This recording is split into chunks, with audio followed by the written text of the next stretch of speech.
Good afternoon, and welcome to the third webinar of the 2022 Global Year for Translating Pain Knowledge to Practice.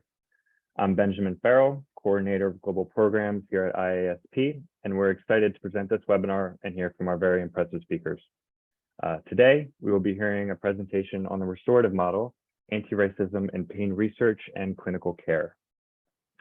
IASP are thankful for everyone who could join us today, and remind you all that today's seminar will be recorded and available for later viewing at the IASP's Pain Education Resource Center.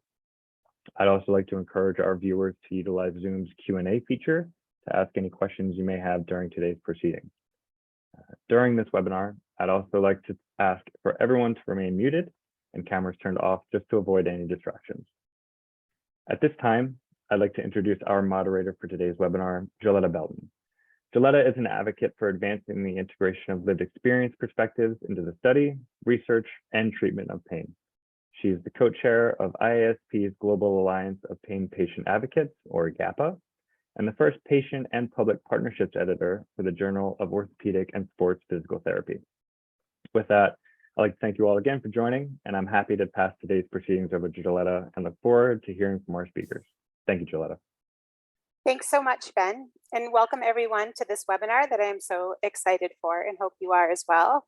Today's webinar will provide an opportunity to discuss the historical context and implications for applying an anti-racism framework across all forms of pain research. The presenters will provide examples and reframes to illustrate how anti-racism practices are a shared commitment to reach equity in pain science. I'm incredibly honored to introduce you all to our three speakers today who are doing incredibly important work in this area, some of which has been published recently in the Journal of Pain, the Journal of the U.S. Association for the Study of Pain. First up will be Dr. Anna Hood, who is a lecturer in the Division of Psychology and Mental Health. She is trained as a clinical psychologist and is licensed in the U.S. and HCPC registered in the UK. She was previously a postdoctoral fellow here at UCL, Great Ormond Street Institute of Child Health. Her graduate and clinical training were completed in the US at Washington University in St. Louis, Children's Minnesota, and Cincinnati Children's Hospital Medical Center. She has been the recipient of predoctoral and postdoctoral fellowships from the National Institutes of Health to fund research focused on the cognitive and psychological challenges faced by children and young adults with sickle cell disease. Specifically, her research aims to 1, promote self-management, patient engagement, and medication adherence. 2, identify interventions and the underlying neural mechanisms to improve cognitive impairments in patients with sickle cell. And 3, include an anti-racism framework in research, psychological treatments, and the clinical care of patients experiencing pain. Also presenting today are Dr. Janelle Letson. Dr. Letson completed her doctoral training in clinical psychology at the University of Florida in 2017. Following her postdoctoral training at Johns Hopkins University, she was an assistant professor in the university's Department of Psychiatry and Behavioral Sciences, where her research broadly focused on the biopsychosocial mechanisms of pain and sleep in clinical outcomes, especially among marginalized groups. This August, she will join the U.S. National Institutes of Health's Office of Pain Policy and Planning as a health science policy analyst. And also presenting today is Dr. Kalia Marias. She is an assistant professor at the University of Alabama at Birmingham. Dr. Marias is a first-generation immigrant from Peru, first-generation college graduate trained in clinical psychology and a pain researcher. Dr. Marias is interested in cultural adaptations of assessment tools and psychosocial treatments for chronic pain management. Dr. Marias has been recognized for her commitment to pain disparities research. She is a NIH, NIA, RCMAR scholar and is the current co-chair of the Diversity, Inclusion, and Anti-Racism SIG of the U.S. Association for the Study of Pain. Kalia was also an author on the Global Inequities in Pain Treatment, How Future Research Can Address This Better fact sheet that was part of our global year this year. And now I am so honored to hand it over to Dr. Anna Hood as she gets us started. Thank you so much, Joletta, for those introductions. So I'll go ahead and share my screen. All right, hopefully everybody can see the slides. Perfect. All right, so as Joletta said, today we're going to be talking about the restorative model, a new conceptual model that the speakers and I and other colleagues have worked on together, and really thinking about this though as an anti-racism in pain research and clinical care. So we'll be talking across the spectrum. And so first, I will be giving a history and background of anti-racism practices and an introduction to the restorative model. Next, Dr. Letson will be discussing some research designs and reframes. Dr. Moraes will then discuss how we can disseminate our research and consider clinical care through an anti-racism reframe. And then we'll be happy to answer questions if you can put questions in the chat, or we will have sort of a Q&A at the end that Joletta will be moderating.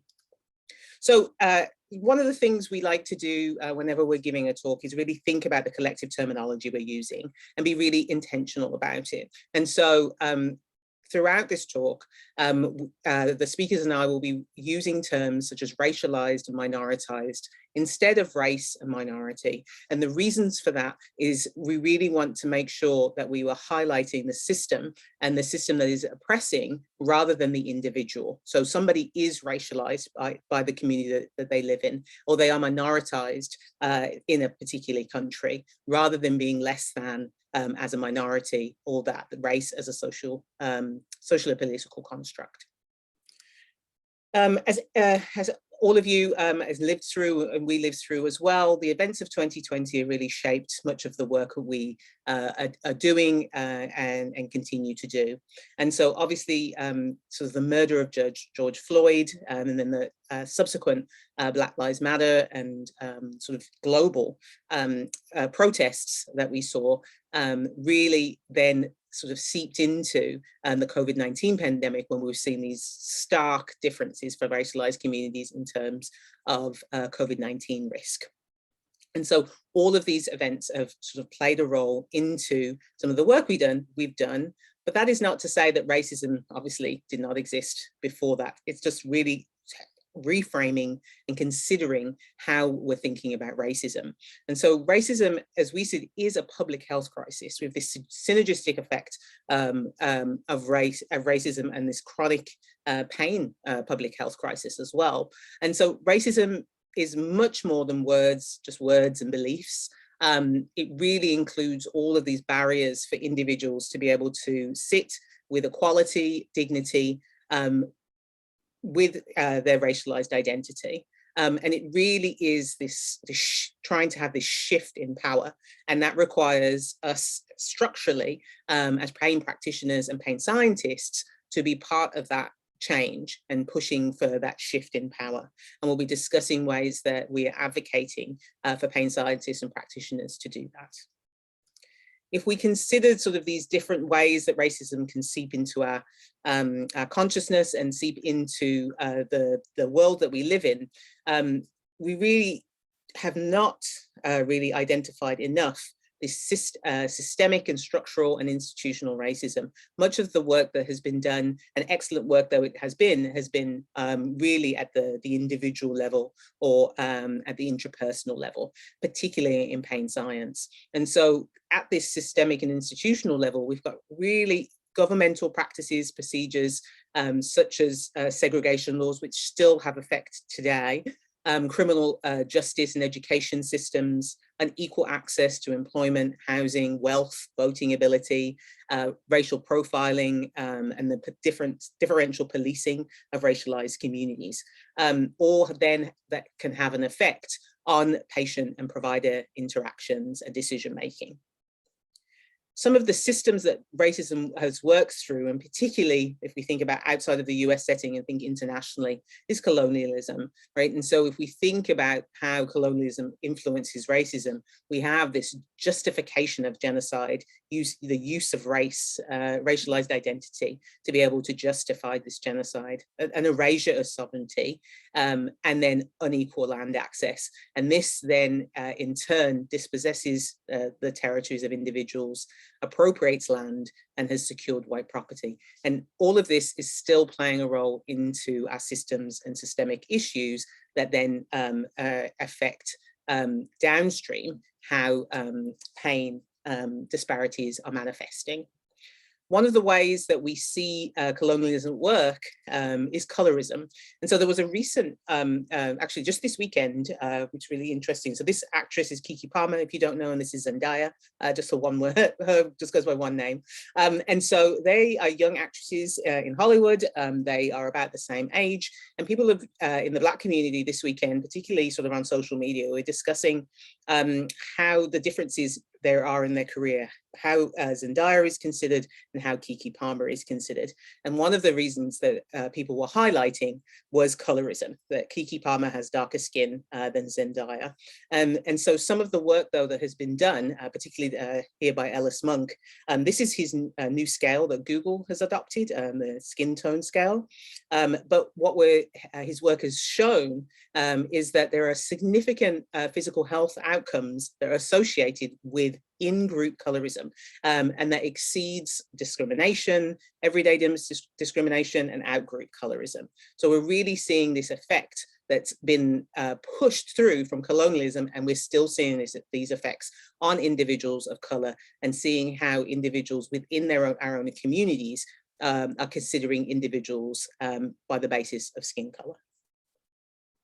So as we consider how we can move and change towards anti-racism, one of the things that we are advocating for is not for passive or non-racism. So as you can see from this slide, individuals who are passive are simply standing still, right? They're just going along on the walkway, they're not moving towards it. But you are still, even though you're not actively reinforcing racism, you're still moving in the same direction as those who are. And what we're asking for is a shift towards anti-racism. And the shift into anti-racism really is this active process to eliminate racism by changing systems, structures, policies, and practices, along with attitudes, so that we redistribute power and have equitable sharing of resources. And so to do that, you really have to have this change in how we consider what racism is and what anti-racism is. And so really thinking about what are the active processes that I'm doing to move towards anti-racism. And so in 2020, a group of pain researchers, including ourselves, got together and formed the Antiracism Coalition in Pain Research, so Action PR, informally known as the Pain Justice League, to work towards anti-racism within pain research, across all pain research, not in these just specific areas of disparities, but thinking across all of the research that we do. How can we make this research inclusive and work through and interrogate racism in pain research? And so we have all come together, and whenever we do talks like this, we're asking for a shared commitment that we are doing as well in terms of trying to grow and learn and have this deeper consideration of social, economic, and policy factors that are really driving persistent disparities in pain outcomes. And we think if we work towards this with a shared commitment, we can interrogate racism as a critical driver of health inequities and begin this collective commitment towards anti-racism.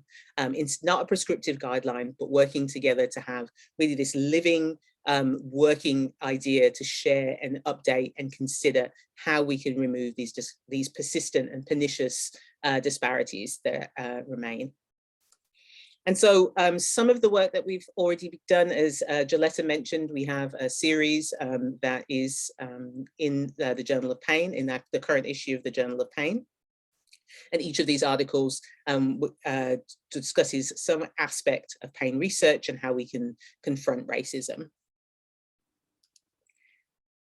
Some other work with some members of the Action PR as well that I was also involved in is thinking about these different mechanisms of injustice, and really thinking about how individuals have to work through all of these different challenges. And as I mentioned on one of the first slides in terms of racism, this cultural and structural injustices or racism have really not been the focus of what we consider in pain outcomes. We're very much focused here on the individual processes, and then some on the interpersonal injustice. But what we are saying is that an individual doesn't just get here, they have to move through all of these systems to have these individual processes, which will then affect pain outcomes. And so we have to have more consideration of the cultural and structural factors, and that individuals will move through these levels differently, dependent on their racialized identity, dependent on the geographic region where they live, depending on their color of their skin, be it darker or lighter. So all of these factors will have an influence that will then influence their individual processes, that will then affect their pain outcomes.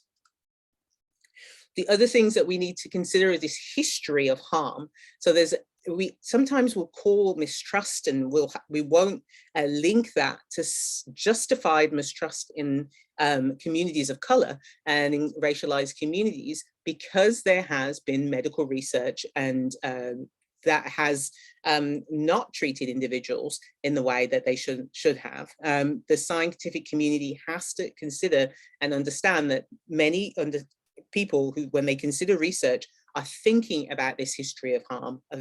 So Henrietta Lacks and the Tuskegee are some of these famous examples, but there we have these inequities in the research process, which then bleed down into healthcare. If we think about these types of racism that individuals might experience, microaggressions are important for us to consider and highlight. And so a microaggression is a brief and commonplace daily verbal, behavioral, or environmental indignity, whether intentional or unintentional, that can communicate hostile, derogatory, or negative racial slights and insult to the target or group.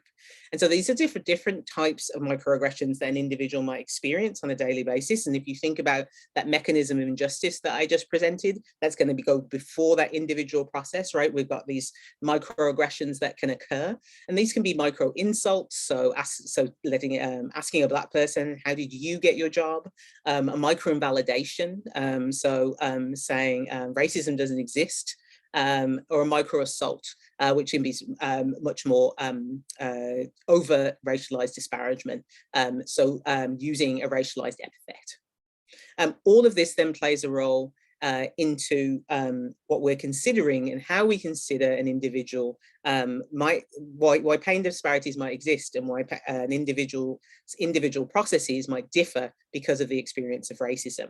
And so racism-based traumatic stress is something that has been looked at for a few years, but really hasn't been highlighted enough, in our opinion, only in the last couple of years. And so racism-based traumatic stress is significant emotional and mental injury caused by frequent uncontrollable racist experiences and encounters as stress-inducing, with the potential to produce traumatic responses. And so these are some of the psychological symptoms that can occur and physiological symptoms that can occur because of RBTS. And RBTS can occur in many different areas. So these microaggressions that I mentioned can form trauma symptoms, but we can also see it across news media, in individuals' workplaces, and how and discrimination into processes, and of course into healthcare. An example of RBTS, so if there's anybody from the UK, Child Q might be familiar to you. So she was a young Black girl who went to school, taking an exam. Teachers said they smelled cannabis on her, searched her, did not find any cannabis, still called the police. And the police then, after this wrongly suspecting her having cannabis, strip searched her. There was no other adult present. They had the knowledge that she was menstruating, and her parents were not contacted. And so this case now has sort of galvanized in terms of thinking about how individuals, particularly children, but can experience racism-based stress. And so if we think of this as an example, we've got this direct trauma and racism for Child Q, who went to what she thought was going to be a safe space for her, and then experienced this direct trauma. This collective or vicarious racism, so for somebody like me, hearing about this and thinking about this, I now have this vicarious experience. And then there's generational and transmitted racism. So this will then perhaps from her family and then transmit and continue. what we're hoping for is this stopping of this generational and transmitted racism by using an anti-racism reframe. Pain disparities really have been consistently shown. There's been excellent work by scholars who identified these pain disparities. But what we're saying now is that our job is to build upon that foundation and that excellent work, because we know we have a problem. We don't need to document it anymore, but now we need to see how we're going to fix the problem. Just to give you an example of racism-based traumatic stress and pain, again, an example from the UK was a young man called Evan Smith. He has sickle cell, went to hospital because he was having a sickle cell pain crisis, and just received poor care at every step. He actually rang emergency services, so it's 999 in the UK, from his hospital bed, begging for help, and later died because he was not offered a blood transfusion. And a recent parliamentary report has highlighted Nathan's case as one of the frequent areas that there are these negative attitudes towards patients with sickle cell that are underpinned by racism. So we think, what can pain scientists and practitioners do? We can be advocates. We can work to mitigate trauma and justice, and can work to use humility and openness. We can examine our identity and relationships and the power dynamics and privileges of others, and have this self-awareness of marginalized communities to avoid replicating these oppressive actions. One way we can do this is through anti-racism pain education. So researchers can actively engage throughout their career in anti-racism education. And then through cultural humility. And cultural humility is really this process of openness, humility, and self-awareness in a world where power imbalances exist, and is striving for mutual empowerment and respect and self-learning, and really is reflecting on actions and then moving forward with learning. And so this iterative approach to self-evaluation and self-reflection. And so from all of this, if we consider these sort of models of racism and models of pain, we're considering that RBTS and pain had not been explored. And so together with some groups who I'll show you some photos in a moment, we developed the Restorative Model, which is the racism exposure and trauma accumulation, perpetuate pain inequities, advocating for change, our restorative model. And this is a novel conceptual model that integrates the models of racism and pain, and demonstrates how the shared contribution of trauma symptoms maintains and perpetuates chronic pain for racialized communities. And so this is the Restorative Model team. There is some overlap with the Pain Justice League, but there are some new faces here as well. And this team was really brought together because we wanted to be multidisciplinary. So we've got clinical psychologists, we've got physical therapists, pain doctors, we've got epidemiologists, and so really and then clinical psychologists who work in research and in pain care. So really just to be able to think about how we look at this restorative model. And the restorative model is just accepted in American Psychologists, so it will be out later this year in their special issue on health equity. But as you can see here, we have this model of pain and this model of racism, and thinking about how there are these overlapping triggers and biological, psychological, and social factors that they'll go to perpetuate and maintain these trauma symptoms, that then we see this chronic pain inequities. And we have this focus on individual processes and a discounting of intersectionality. So thinking about an individual who is both Indigenous woman living in New Zealand, for example. And so, but as we consider this model, we're thinking about how can we move towards a path to restoration. And so my colleagues are going to be talking about some of the ways that we can reframe our study designs and think about dissemination in clinical care, and be talking about this step next. Okay, and I will stop sharing there, and I will say thank you, and I'll turn it over to Dr. Letson. Great, thank you so much, Dr. Hood. Okay, so Dr. Hood gave such a powerful sort of overview of the history and rationale for why it's important for us to consider racism-based trauma in our work. And so in thinking about applying the restorative model to your research in particular, there are kind of two components to this. One is kind of the focus of research questions and incorporating the measurement of racism-based trauma in research, but also it's thinking about how, even if your research isn't specifically focused on that in particular, how you can take an anti-racism approach and use anti-racism practices to, in general, contribute research that is going to reduce the burden of racism-based trauma on people who are seeking pain care. And so in order to do that, first, it's important to start by challenging some misconceptions that we tend to hold as a field, not just in the field of pain, but kind of widely in science. And one of the main misconceptions is that science is completely objective. The reality is that there's so much subjectivity that is inherent to how we're designing our studies and interpreting results in science.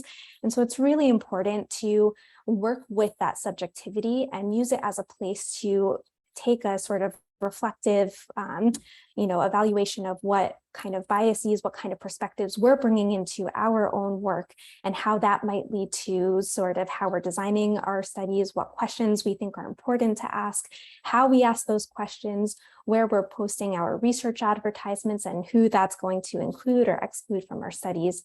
So really just working with subjectivity that's inherent in all research.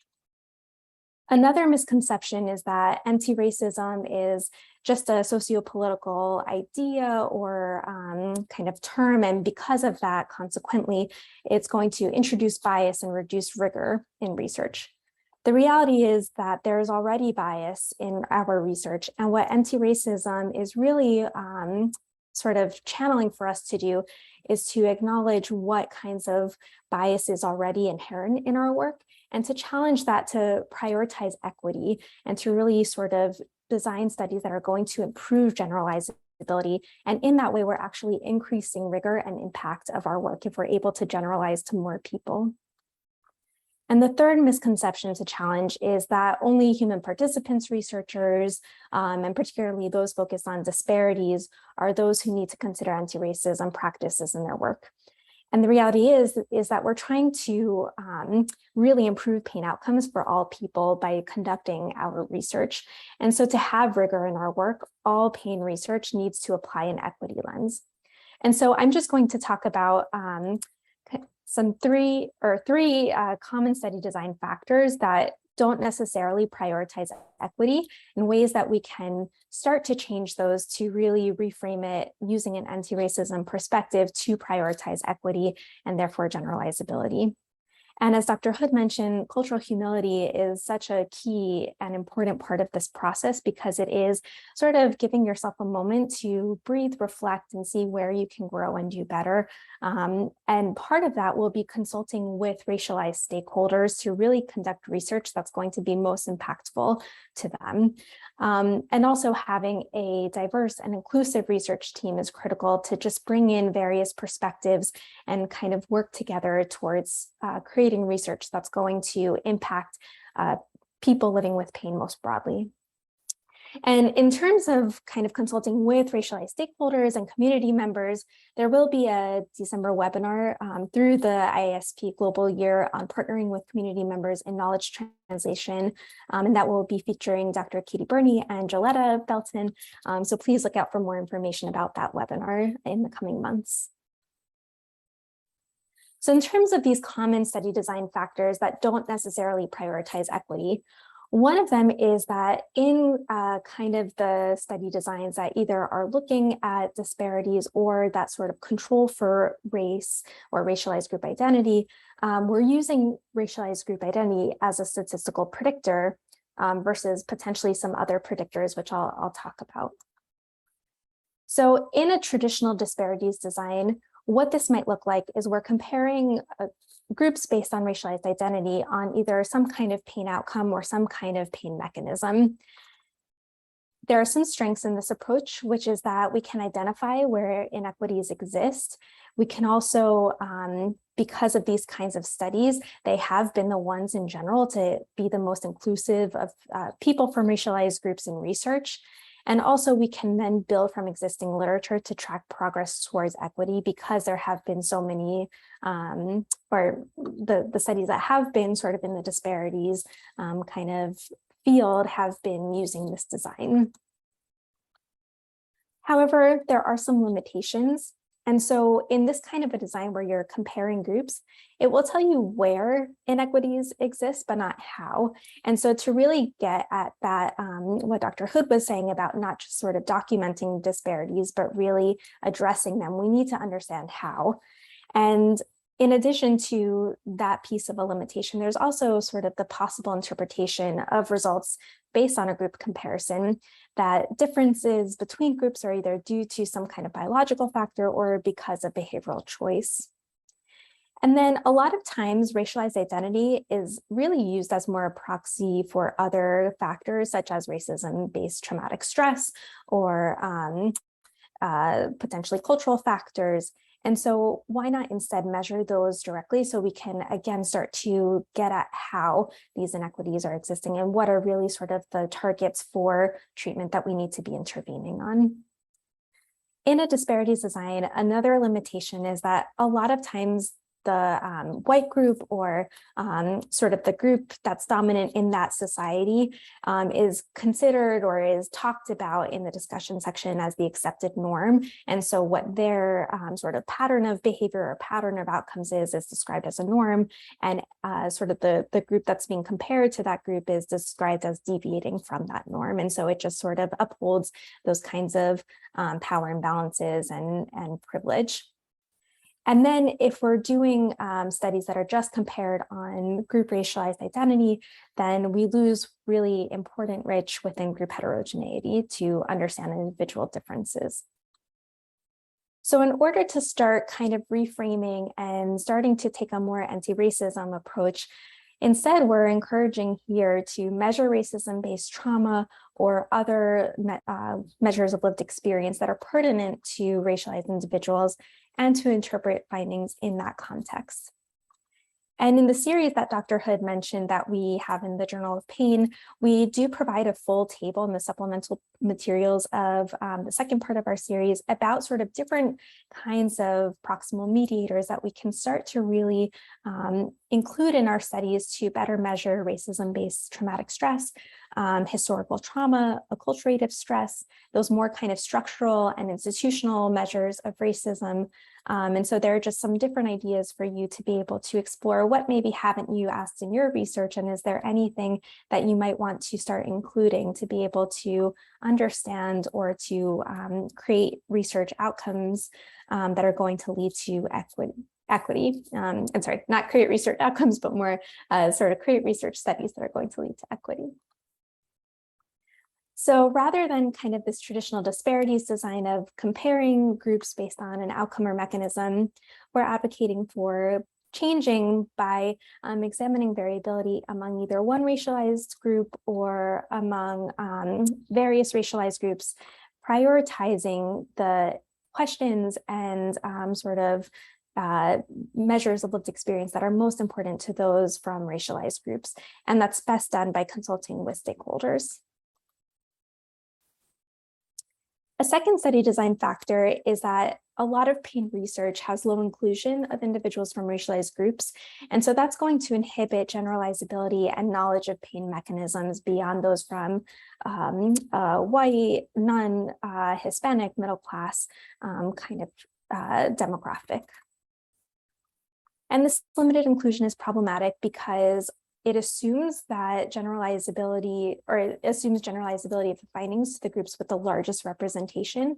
And so this is the difference between kind of diversity or who's in the room and inclusion, which is whose voice is heard. So sometimes people will say that they had a diverse study because they had 10% of the study population was members of those from racialized groups. And so that to them represented diversity, but that certainly won't represent the inclusion and sort of whose voice is heard, because whose voice is heard is those from that dominant group. We also know that across many countries, demographic compositions are changing. And so in order to keep up with the needs of a really just diverse diversifying society, it's important for us to really anticipate the needs of individuals from racialized groups in pain care and start to prioritize those individuals' needs. And then we know that there are robust disparities from the previous literature. And so by having limited inclusion, what happens is that groups with the highest burden of pain tend to have the least representation in studies. And so it's really important to make sure that representation and inclusion are in our work.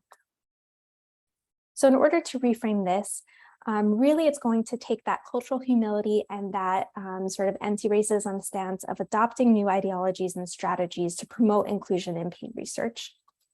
And there are various different barriers that might contribute to limited study sample diversity and inclusion, but some of these that have been discussed in the literature are things like an investigative team or workforce that is inequitable, so it's not diverse, it's not inclusive, or that it doesn't have sort of training that's focused on anti-racism or cultural humility, cultural competency. Asking questions that are important to racialized groups, and that's best done by consulting with people from those groups to be able to develop study ideas. Some of the participation criteria might be systematically excluding individuals from certain groups, and this can be from a history of systemic racism. The burden on participants, so for people who are marginalized and cannot attend maybe some more intensive studies or studies that have only hours offered through work days and they're not able to take off of work, this can limit some of the diversity and inclusion. Also, study materials that either aren't relevant to people from racialized groups or that are just in sort of one language but not offered in various languages can be limiting. And research advertisements, if they're not sort of disseminated broadly across different kinds of communities, especially in countries where structural racism occurs, this can be really sort of missing people from racialized groups or people from marginalized groups from participating in work. And this is just an example of something from the group at Johns Hopkins that I was working with. Shreya Kunafaraju developed this R script that helped us to monitor bias in our recruitment. So we were able to see from different sources where we were advertising our study, what was the racialized group breakdown. And so we could start sort of tracking if there were systematic inequities and where we were reaching people. The final study design factor that I'll talk about is actually pertinent to preclinical and basic human research studies, and the fact that they tend to rarely model the effects of racism-based trauma on pain physiology. And a lot of sort of the feedback that we've gotten from this kind of point in our work is, well, how do you model racism in animal research, or how, would that be relevant or important? And so for that last piece of why is that important, I'll refer to, this was Dr. Erica Merriweather, one of the Action PR members. She will put this much more eloquently than I can, but basically in talking about the translational pain research spectrum, thinking from phase T0 all the way to T4, if we're not at these early phases of research trying to understand and model sort of the conditions by which racism-based traumatic stress can impact individuals, we're not going to then have sort of that carry through the research spectrum to be able to, in later stages of research, have more generalizable findings. And so we think about racism as this chronic stressor that is, increasing allostatic load burden, then we can start to really sort of model that in those earlier phases where we're looking more at pain mechanisms and thinking about racism-based traumatic stress as a stressor in that way. And so as a reframe here, we really are thinking about developing translational research models for the impact of racism-based trauma on physiological pain processes.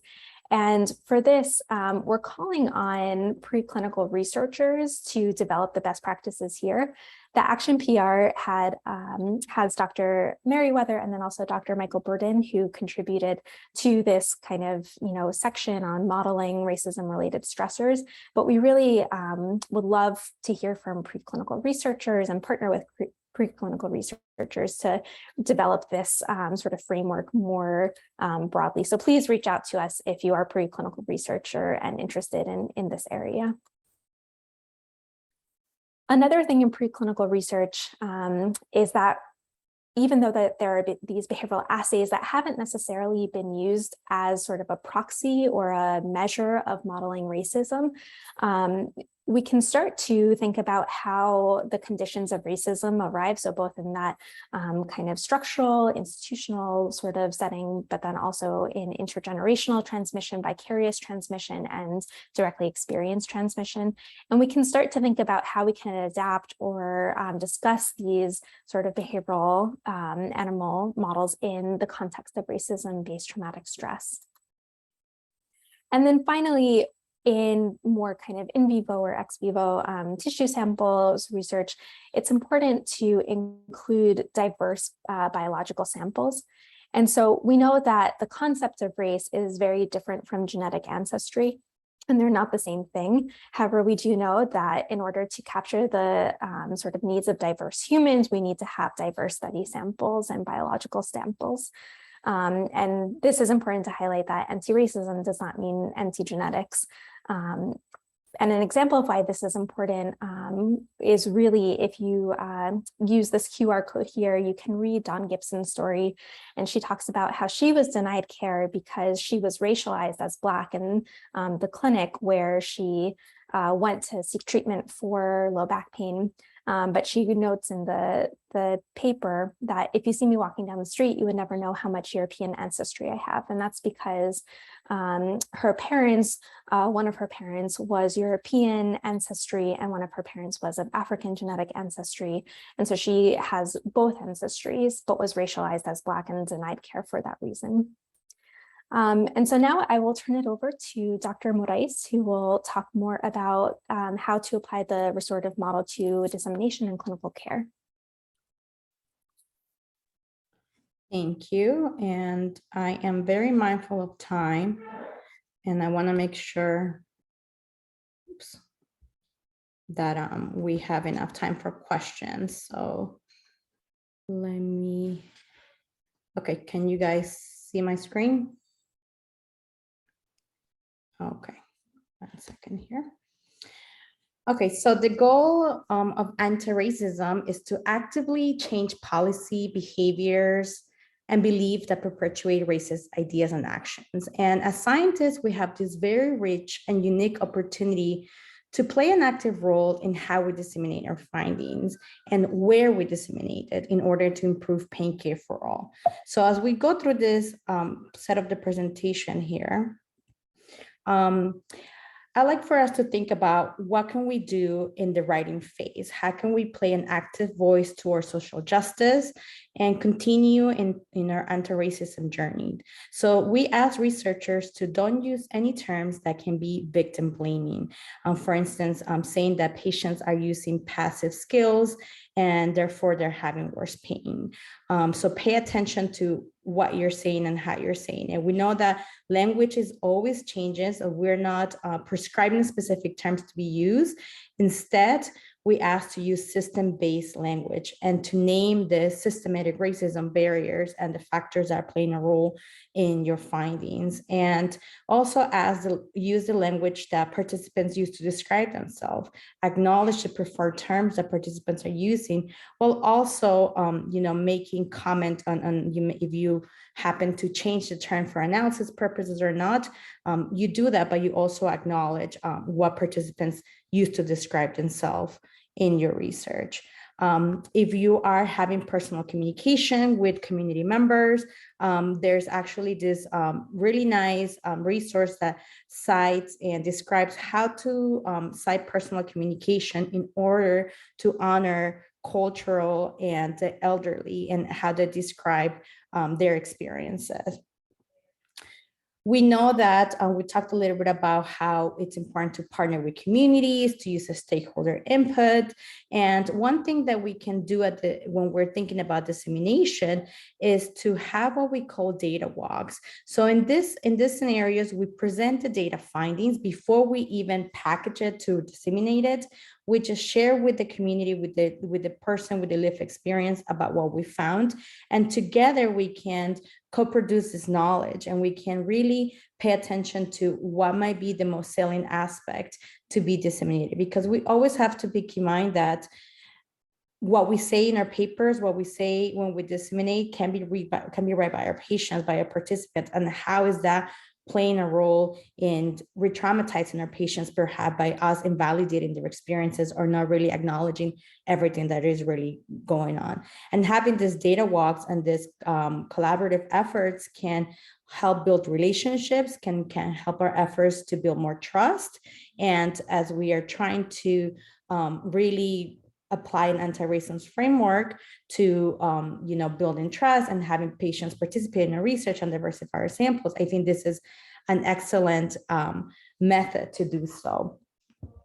Similarly, sometimes it's hard to really package findings, right? We know we have qualitative and quantitative methodologies that can be really useful to dig into a little bit different contextual factors, really pay attention to the patient experience.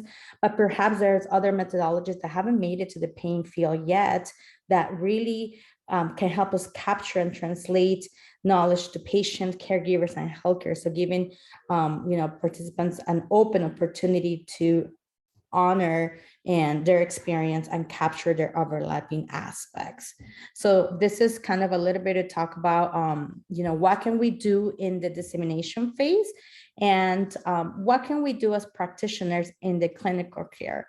So we know that as Dr. Hood mentioned earlier, we always want to be paying attention to cultural humility and the aspect of constantly learning, constantly understanding, being curious, and reflecting on the things that are going on and the things that are different. So it's a lifelong journey. And we recognize that everybody is at different stages. And in this figure here that was created by Nathalie Edmond, who's a consultant in anti-racism practices, you will see that people can fall in different aspects of this. So what I'm asking you and what we're asking you guys to do is to really pay attention to those reactions that you have as you read this statement, such as I deny racism is a problem, or I don't seek out things that make me uncomfortable, and asking yourself why you're hesitant to discuss oppression and racism, especially if you are interacting with patients. Perhaps there are some biases that are preventing you from inquiring, from listening, from acknowledging and validating the real experiences that patients share. We know that biases is a big problem and a big contributor to disparities that have been documented for racialized and marginalized communities in pain assessment and treatment, and has led to a lot of mistrust with our healthcare providers and a failure to provide patient-centered care. Perhaps the reason why you are not asking or having these conversations is because you are not acknowledging your privilege and power. I don't know if you guys can see the image here, but the closer you are to the center, the more privilege and power that you have. And this tends to be when individuals have these identities of whiteness, or when there are higher education, when different aspects that can put you at a different level and make you have more access to resources and be superior to others. So perhaps that's what's preventing you from really acknowledging that other people are in a different level. So perhaps it's your lack of understanding power differential that is affecting your willingness to acknowledge and discuss racism-based stress. So one thing that we can start doing to start addressing racism-based stress in clinical care is to really reassess our power imbalances. Perhaps doing more of a shared decision-making process can allow patients to be more collaborated in your care and be able to acknowledge their preferences and respect and validate that they are using different things to manage their pain, or different reasons for why they are not seeking medical care for their pain or whatnot. acknowledging intersectionality. It's also another thing that we can start doing to really understand how racism-based stress is manifesting in their clinical care, considering how multiple identities are affected by racism. So it's not just paying attention to one, right? It's not just paying attention to the visible things, but also having those conversations to understand if there's any other aspects of identities that are more privileged or more, being discriminated against, and how this cumulative effect of discrimination and this negative experiences are having on racism-based stress and consequently pain response and such.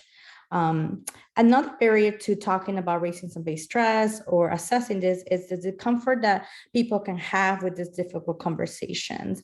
And we need to be very careful, because when we are silent and when we are not really honoring these experiences, we are not acknowledging the emotional harm that this is also causing to the patients as they are trying to be open and describe their experiences. So sometimes this distress can be minimized or questioned and negated, and that can lead to further re-traumatization as well. So as Dr. Hood has mentioned earlier, this journey of cultural humility and constantly reflecting, acknowledging and learning, seeking education and training, just like all of you are here today doing just that. We are doing our part too. We are not experts on these topics. We're learning as we go, but we are willing to feel uncomfortable, not know all the answers, and learn together as well and consult. So practicing cultural humility requires you to sit in discomfort and, bear this emotional pain that might be presenting in your clinical encounters. So things to consider, as Dr. Hood mentioned earlier too, is how to collect this racial and ethnic identity information to see how it might be manifesting, or to what extent their ethnic identity or their racial identity is associated with the trauma that they are reporting. We're discussing experiences surrounding explicit and all this different type of racism. Can also be helping you have this conversation to build a relationship and give clients a space to talk. Also acknowledging how are people coping with these different forms of racism. Coping should not be expected, right? But there are things that our patients or participants are doing that we haven't really asked, how they navigate these different negative experiences, and what can we learn about their resiliency from them.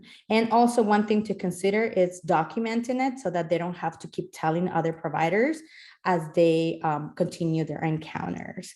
So very quickly here, there are some tools available that can really tap into this specific question so that we can get to the extent in which racism-based traumatic stress is playing a role in our patients' care. And we haven't really developed interventions that target racism-based stress and PTSD and pain, but we are asking to conceptualize this model to test different interventions that will also require multidisciplinary efforts. And that is all from my part. So I will wrap it up here so that we can switch to some questions.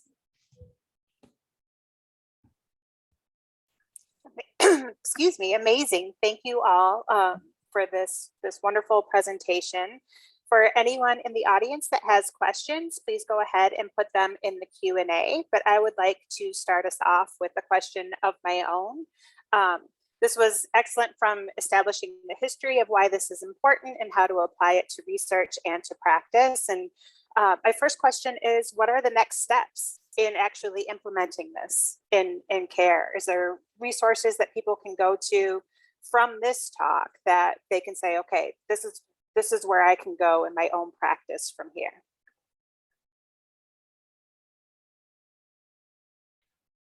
I think the first thing I would ask people, if you haven't yet, is to check out the 3-part series that we just published a couple months ago in the Journal of Pain. I think that's a great start that provides a little bit more historical context. I think each paper has an appendix of resources that people can seek out and get more training on.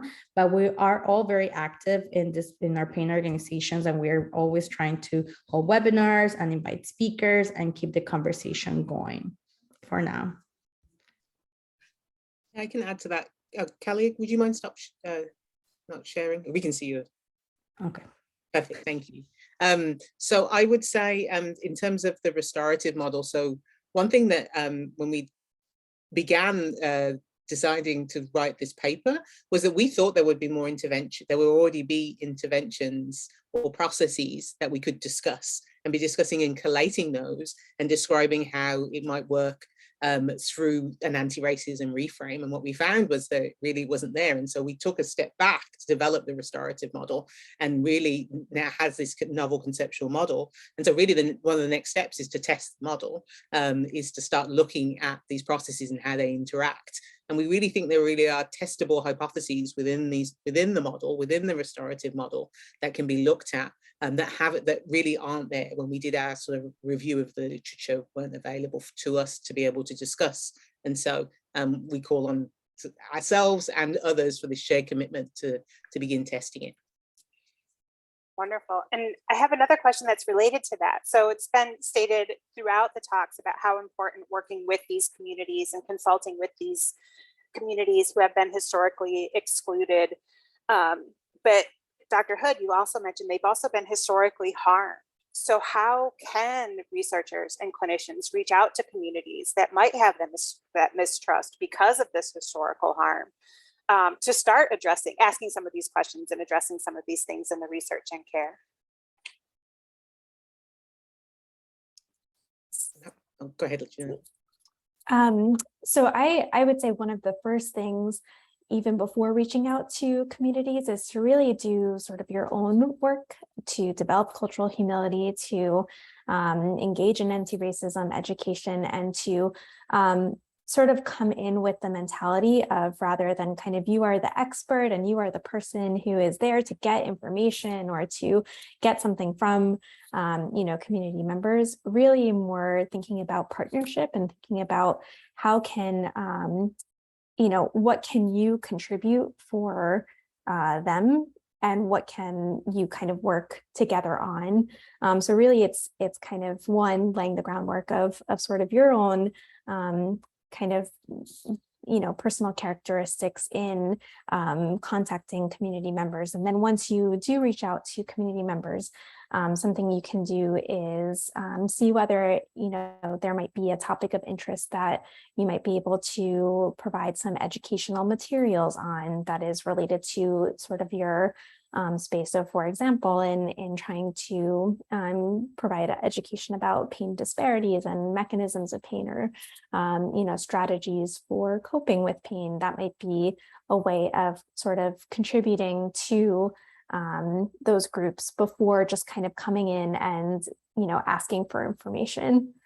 So really it's a process of a lot of slow building of trust over time, rather than kind of coming in one time, asking for something and leaving. I would reiterate and agree with everything that Dr. Letson said. We do, so a little plug for our series in the third paper in our series, to go in depth into this discussion. And really what Dr. Letson was discussing is it's not helicoptering in and gaining your information and then moving back. And some of the things that we discuss in there is a real consideration of who's in your team, making sure your team has members of the community that you want to work with as part of your team, and valued members of your team who you co-produce and listen to, where you're going to in terms of recruitment and how your recruitment materials look, and then really partnering with leaders within that community who have the trust of the community, and work to gain those leaders' trust and have these long-term relationships, as Dr. Letson mentioned. Wonderful. And I think we're right at about time. So I think that's a wonderful way to wrap this up. And I love that approach, of course, of partnering with communities, but that reframe of that you're not just taking from these communities, that you're learning from them, and that it's an equal partnership, I think is invaluable for everyone who is thinking about this work. So thank you all so much for such a wonderful presentation and resources and ways forward in this important work. Appreciate it very much. Yes, thank you, Julietta, and thank you to all of our presenters for your fantastic presentation today. A friendly reminder also that our next webinar will be on translating the genome-wide transcriptomics data for understanding the pathophysiology of human pain. That is currently scheduled for August 16th, so registration will open soon, so please keep an eye out for that. A big thanks again to all our presenters, Joletta, for being a fantastic moderator. And thank you all. As a reminder, this will be recorded and presented on PERC through IASP's website for future viewing. So thank you all and have a great rest of your week. Thank you so much. Thank you.